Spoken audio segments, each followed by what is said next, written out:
Good morning. Hello. We're live. Yay. Welcome to all of you. Happy Monday morning. This is my third attempt to go live this morning.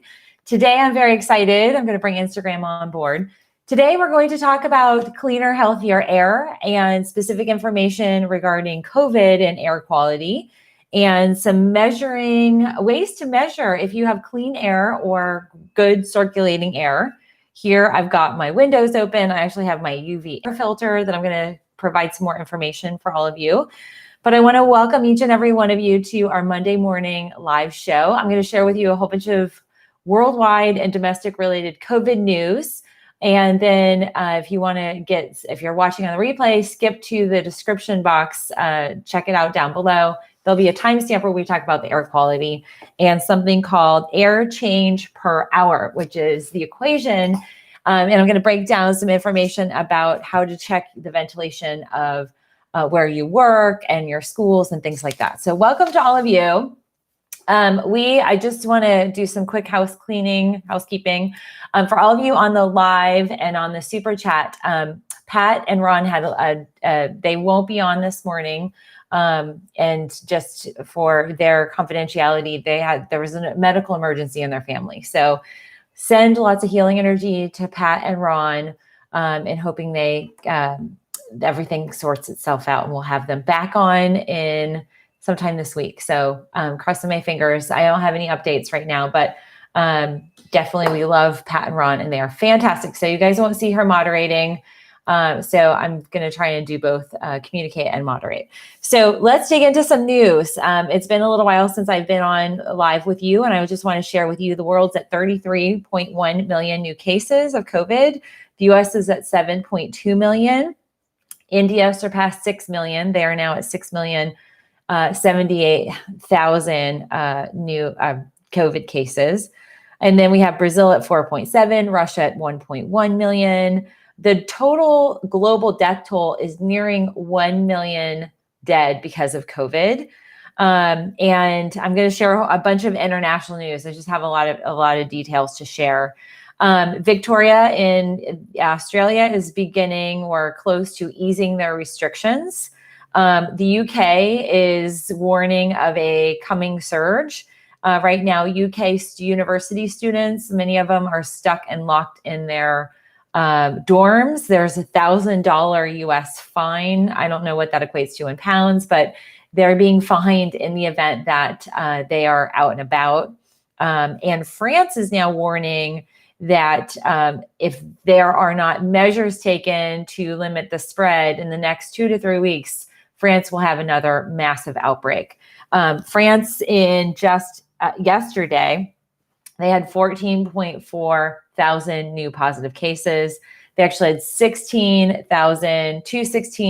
greater than 16,000 new case days Friday and Saturday. So France is definitely concerned. Internationally, also, we are seeing China is restricting food imports, frozen food imports from Brazil and Russia, and even other South American countries.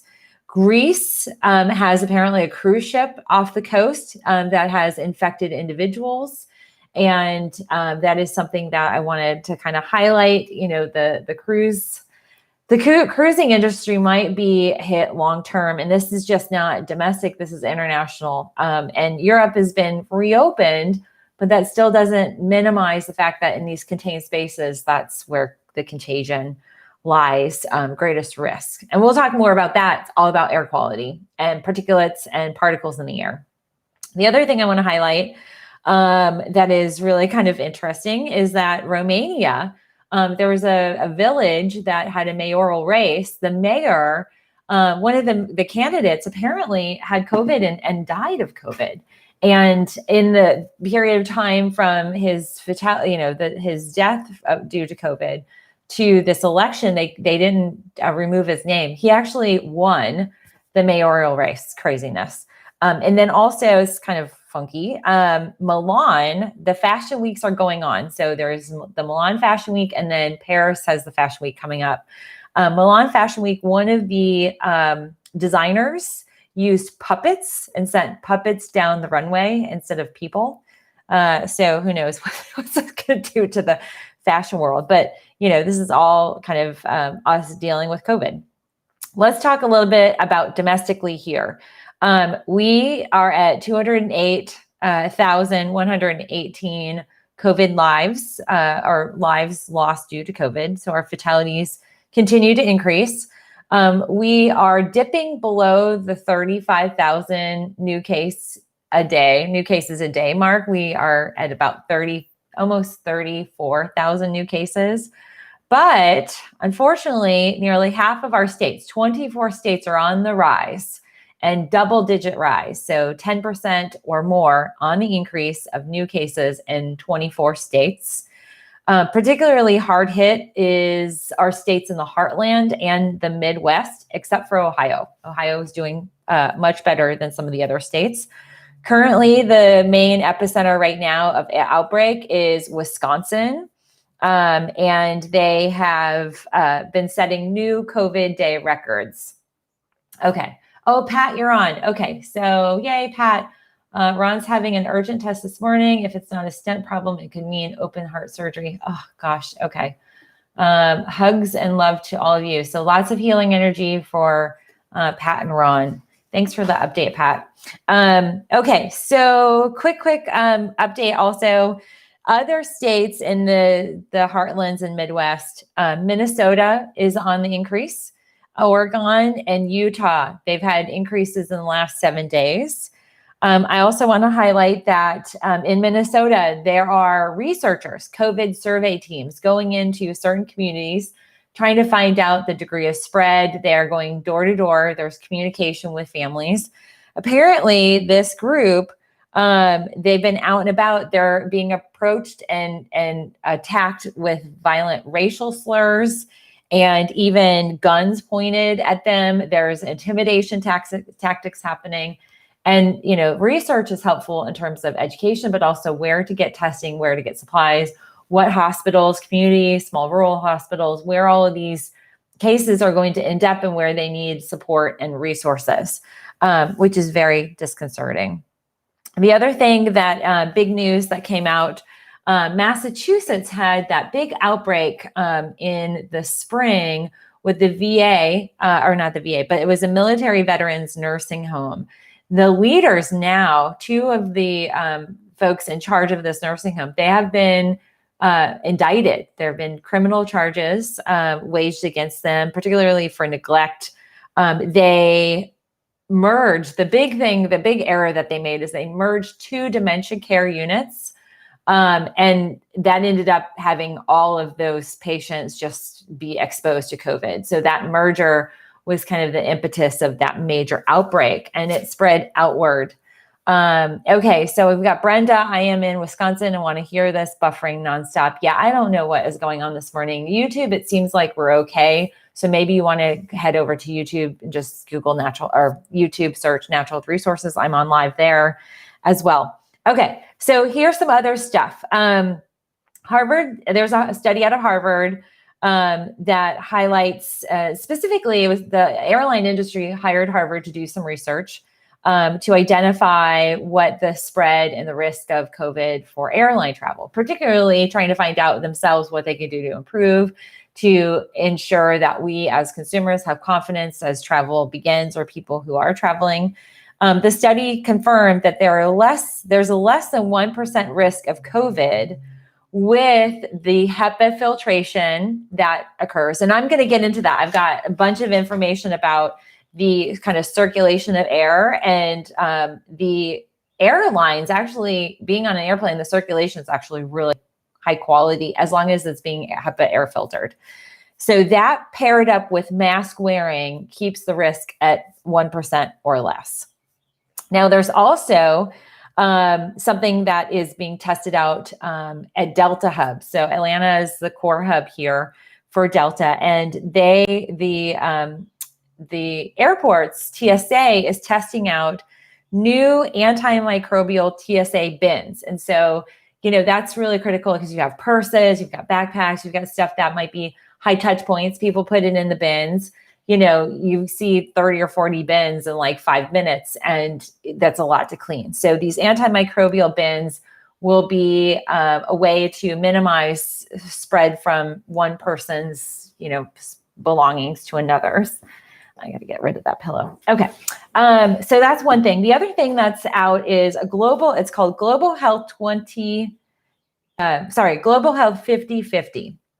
And this is an international effort to identify COVID and its impact on sex and gender. And one of the things that this new database is trying to articulate is collecting information that can determine a multitude of things in terms of how COVID affects genders, men and women, differently. We know from this new database that men are developing or coming down with COVID more rapidly and more severely than women. But one of the things that they're seeing is the reporting challenges. So that is something that I thought that was interesting. I'll post that website. It's globalhealth5050.org. Okay. Okay. So Brenda's now on YouTube. Okay, good. I don't know why the buffering is happening. Okay. So the other thing that is interesting, there's an additional study that came out that looks at opioid use and tobacco. I don't know why I'm saying tobacco addiction. Those folks, if folks are opioid users, and this doesn't have to be in the abuse category, just are consuming opioids for medical reasons, and then individuals who are having opioid addiction, the whole opioid crisis, that and tobacco use and tobacco addiction, smokers, vapors, they were identified in this research, and opioid users and tobacco addicts are more likely to die of COVID than any other group category of individuals, partly because opioids and tobacco both inhibit the body's ability to fight viruses and bacteria in a safe way. And then opioids inhibit respiratory centers. And so the opioids, they actually have a great impact in terms of minimizing our respiratory capacity to fight off COVID virus. And so that pairing is not great. The other thing is smoking. We know smoking causes cellular damage. It causes inflammation. That sets up people to be more prone to COVID, and the symptoms can be greater. Now, I want to highlight, and this might be a shorter video just because of some of our challenges here, but I want to highlight something that is very interesting. This is a research. It came out of Cell Press. It's a cell. It's a particular journal, and it, for some reason, my printer didn't print the front, but it looks at the new COVID versus the old COVID. And I know it sounds really crazy, but now and more now, I'm seeing old versus new in the documentation and the communication of this virus. So SARS-CoV-2, some of the newer research is focused on the new version of the new mutation, the new variation of COVID. But this kind of highlights a little bit more about the distinctions. They break out the different hospitalizations, versus, the old versus the new. We have D614 versus G614. So the D to G is the big kind of sequencing factor. But it's interesting too that there are different associations with the impact of infection. And what they're seeing is that now everybody currently who's being tested now has the second version. But there's just a lot of really great details in here. And I just want to show you some of the images here. Let me see. This is all about data modeling and genetic modeling that they get into.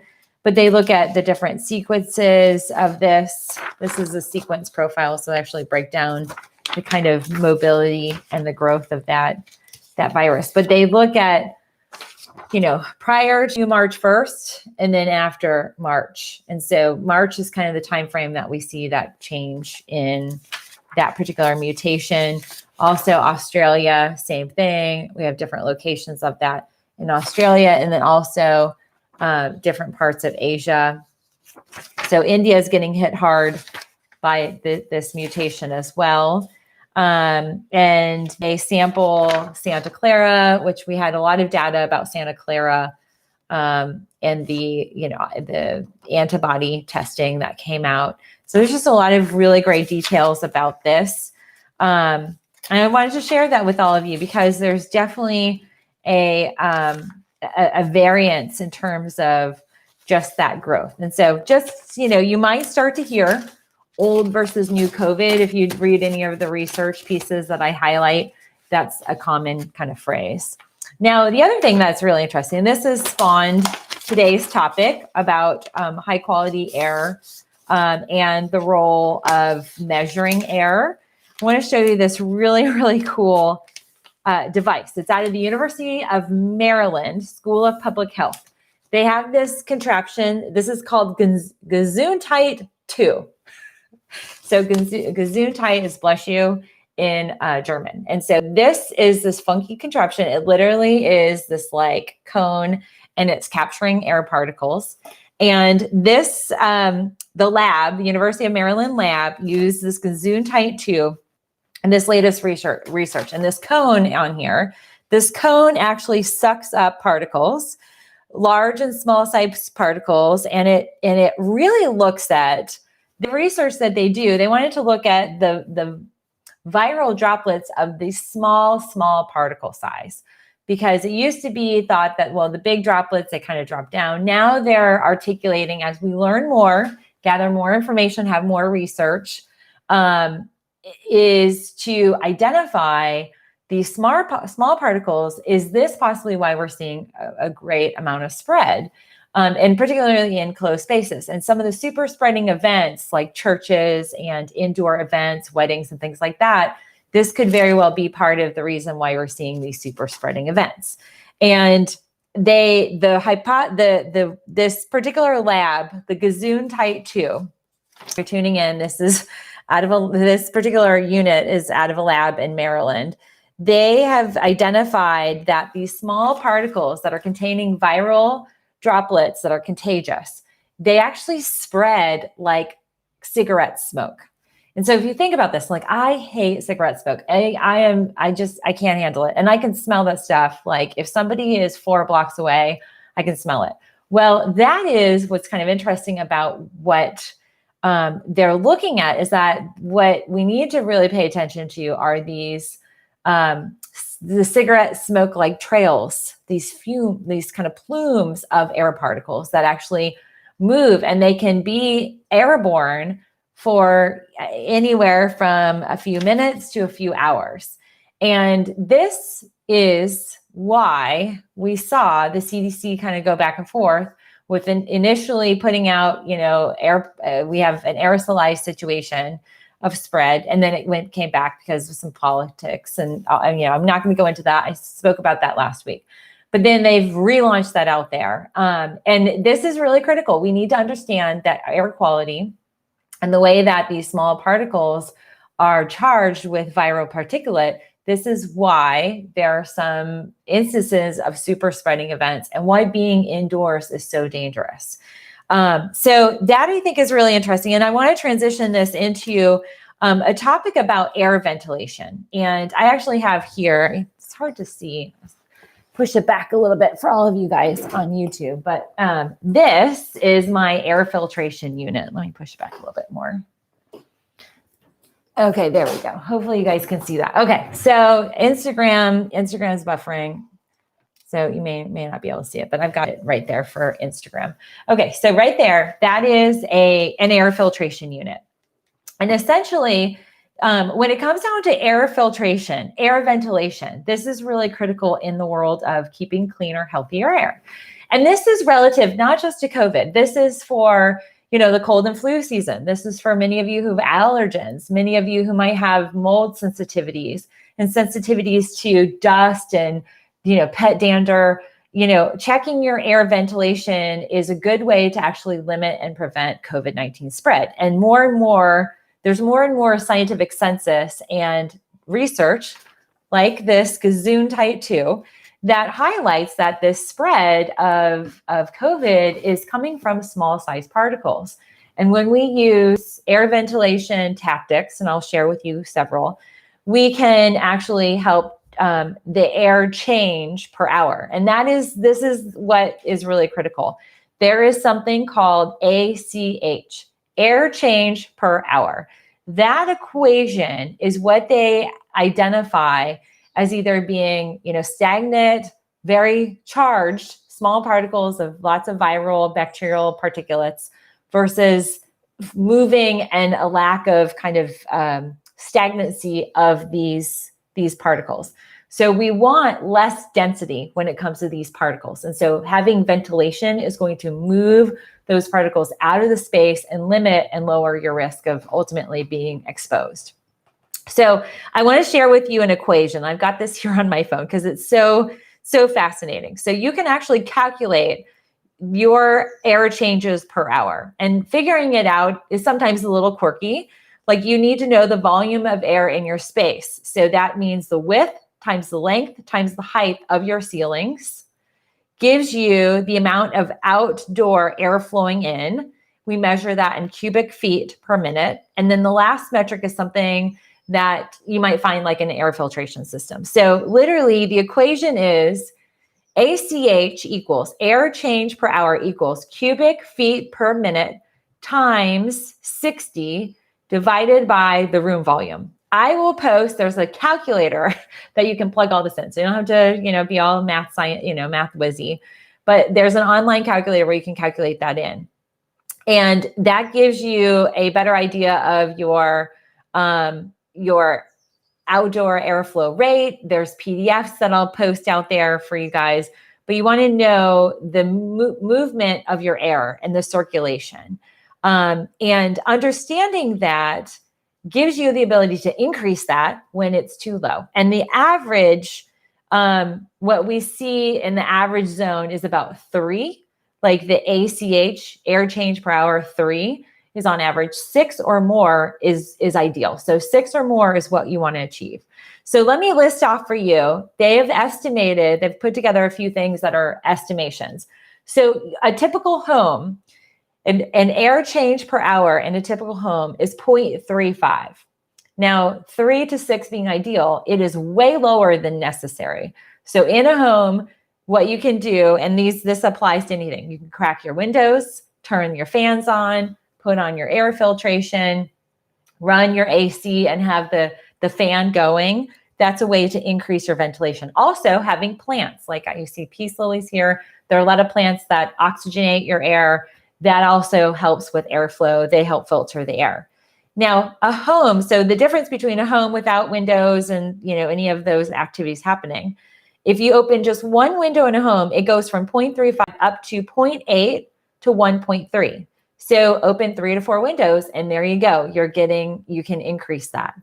Now a school, 3 ACH is the minimum recommendation. So on the lower end that's 3.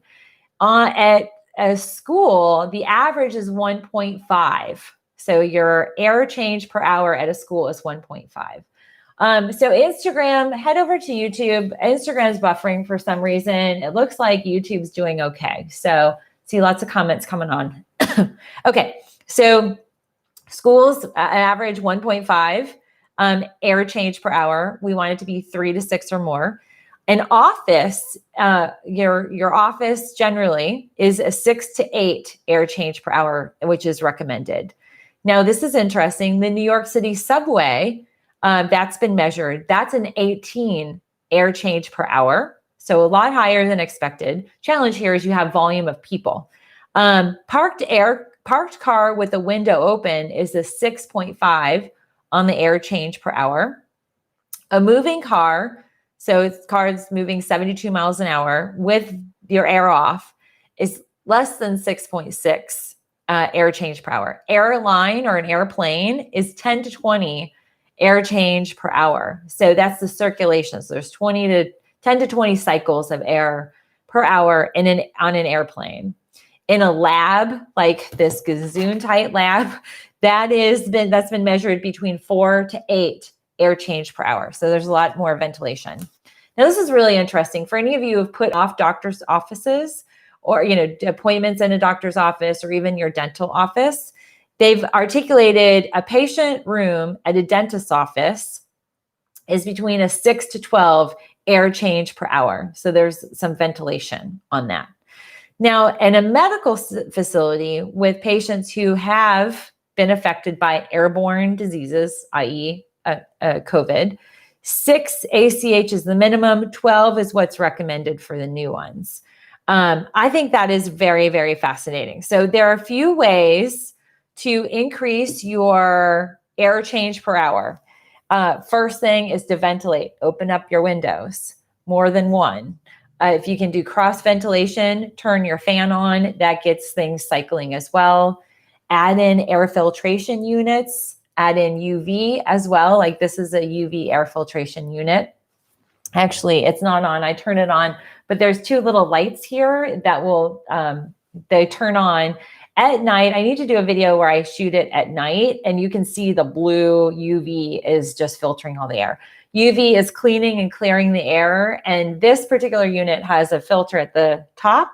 And then there's a space about that much. The UV bulbs are at the top. So everything in the air as it's going through the main big HEPA, like super quality air filter, it's getting cleaned and then it gets recirculated. And when it's on high, it is really cranking out. So I have links to that if you're interested in, adding air filtration. But opening a door, opening a window is critical. The other thing that you can do is adding different air, better HEPA air filters in your AC. Like we have an AC unit that we don't have to put them in the vents anymore. So it's a hospital grade HEPA filter, but many of you don't have those. And so you can have a little thicker, and even there's, carbon filtration that you can add in that will clean your air better. So those are really critical. The other thing too, planting your plants and running fans can move your air. When you are out and about, so for like a nail salon or, smaller enclosed spaces, boutiques, what you want to see is, especially now with COVID, if you're going to go into that space, it's very different than like a Target or a Home Depot or massive warehouses. These smaller shops, smaller boutiques, even, small little, facial skincare center, you want to see where they have the door open. You want to see that they've got some air filtration happening, fans going, that will ensure that the air change per hour is low. It's actually higher and not lower. The higher it is, the more activity they have going, the more windows they have open.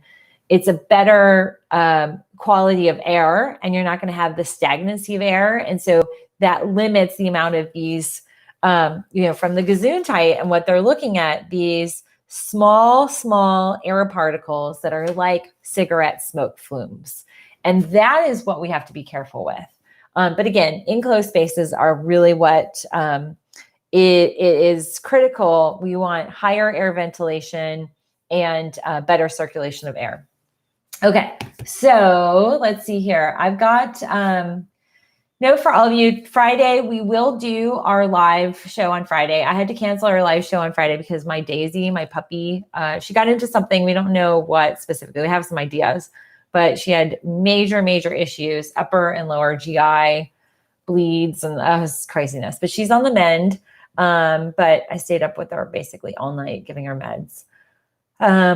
Okay, so Donna says, a friend I know is currently waiting for a COVID test result. She was exposed to someone that has a virus. She told me Friday evening. She used to call me this afternoon. Oh gosh, hopefully it's negative. Okay, yes, and lots of prayers and healing energy to Ron and Pat. Okay, so yeah, so air quality is really critical. And that is something I wanted to highlight today specifically because we are, we're like, for instance, Florida, my home state, hometown, Florida, they hit 700,000 they have a total of 700,000 cases of COVID. They are still increasing. So they're still having increases. And they just announced their reopening. So phase 3 reopening, restaurants 100% capacity, bars 100% capacity, 100% capacity at your theme parks, Disney and Busch Gardens and all of those places. And on some of my feeds, business owner, entrepreneur feeds from my friends that I used to network with back at home, there's a lot of concern. And some business owners are still going to be deploying or employing space requirements and masking. And, that state doesn't have a masking requirement. So doing that could put some strain on already an increasing number of cases. I didn't highlight New York also. They had a big day yesterday. They had over 1,000 new cases yesterday, which is the highest spike since early June of new cases. And that's scary because they just started reopening restaurants a few weeks ago. And this might be all related to air quality. And again, these small particulates that are not being circulated and cleared out, that there's stagnancy, you get more people in, you get greater quantity of these small particulates, and you don't wear a mask or you're not protecting your eyes, even your ears, then we're running into some challenges. So it's food for thought for all of you, especially if you are working in a school or a small enclosed space. Open the windows, open the doors, and get the air filters going. Plant a whole bunch of peace lilies. We have Giannia Turner. She says, good morning from Colorado. Good morning. I love your channel. I've been following you for 3 years. My question is for anyone suffering from ovarian cysts. So I do a Q&A on Fridays. I try to keep these questions COVID specific, but I have a ton of video content about cysts. But watch those. Definitely grab yourself some castor oil for packing therapy externally. It's really good. Okay, so I hope that was helpful. Let me know if you guys are taking active measures in clearing your air, having air filtration units in your homes, in your offices, if you're at school or your kids are at school. Those might be questions to pose to the teachers. I am not a room parent. I'm not engaged in the Parent-Teacher Association this year because of COVID. And they actually minimized that at Gabriel School. But, if I were having Gabriel in class, I would buy that for the classroom and just run it for the whole entire group. So that may be something you can do and invest in. I mean, it outweighs like clean air, healthy clean air, particulate free, lowering your viral load versus, a few $100 outlay. The cost for some people, I think about it like, what's the cost of a copay to the ER? It's $500 to $1,500 to just visit an ER if you do have COVID. The cost of having cleaner air, it kind of shakes out, and then it's a much greater investment for your health, as well as for many of you who deal with allergies. That's the other thing too, for my friends out in the Northwest and out in the areas in California, Oregon, all over where there are fires. You can't open up your windows, and businesses can't do that. That's where the air filter becomes so critical in cleaning up your air and keeping your air safe from soot and, the stuff that gets in the air. And the other reality is out there, it's not just wood and trees that are being burnt. We're also having, there's plastics getting in the air. You've got a lot of highly toxic chemicals that are now airborne. And that's one of the reasons why, in looking at last week, Oregon and Utah are up there with increases because of the fires. And people literally leaving their homes, grabbing whatever they can, if they can even do that. They're just leaving. And there's not cross contamination, but there's exposure to them when they're checking in. They're trying to get, clothing and food and resources. They don't have the protection. And so add that to bad air quality because of the fires. When they say being out and about in those fires is equivalent to smoking 20 cigarettes all in one shot. And we already know the study of the opioid and tobacco use, tobacco consumption it's no difference than, breathing in really poor air quality from the fires. So, okay, Lorraine from Miami, can you speak about what masks are reusable and if you can spray paper masks with alcohol? So paper masks are disposable only, and so you don't want to reuse those. If you did, what I would do, I mean, it's not advisable. They're meant for single use. I would use those little UV units. I actually have one up there where you can UV clean them. I love my friend Sarah that's still making masks for everybody. I love the homemade masks. You can get a multitude of them. They have adjustments here. They tie. The best ones are the ones that tie and give you adjustment. But they also let you put filters in, and you can dispose the filters, but you are reusing and recycling, your own masks. That's good for the environment. We're already seeing animals getting caught up in masks. So if you are using disposables, cut the little string thing so that an animal doesn't get caught around their neck. I was out over on Saturday, out at a public area, and there were like 4 or 5 masks just lying all over. So, it's a little investment, but in the long run, you're going to be reusing them. And we're going to be with masks. I mean, buckle up, friends. The fashion world is not just putting puppets out for fashion shows, but they're getting into masks. And so people are now matching masks. They become political statements. They're, support of your favorite team. And this is something where it's better to have those that you can reuse. Tanya, I just ordered an UV air purifier for my school bus. Oh, that's great. I have them at home and in my office. Fantastic.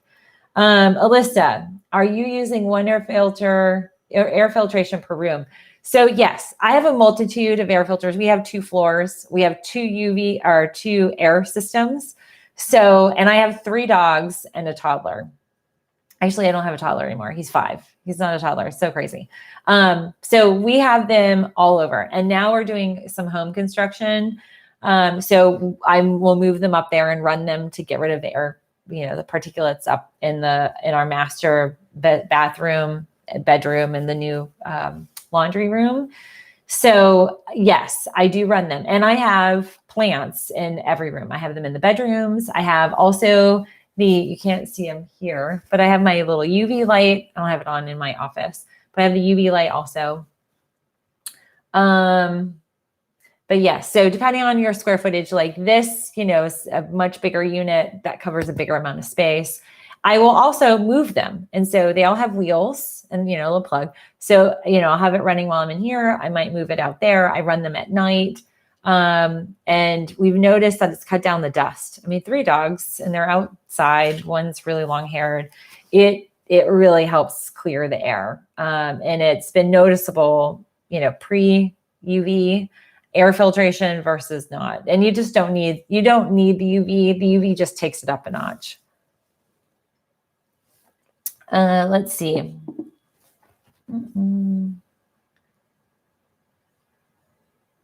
Oh my gosh, Donna, her friend was going to take her out to lunch. Okay.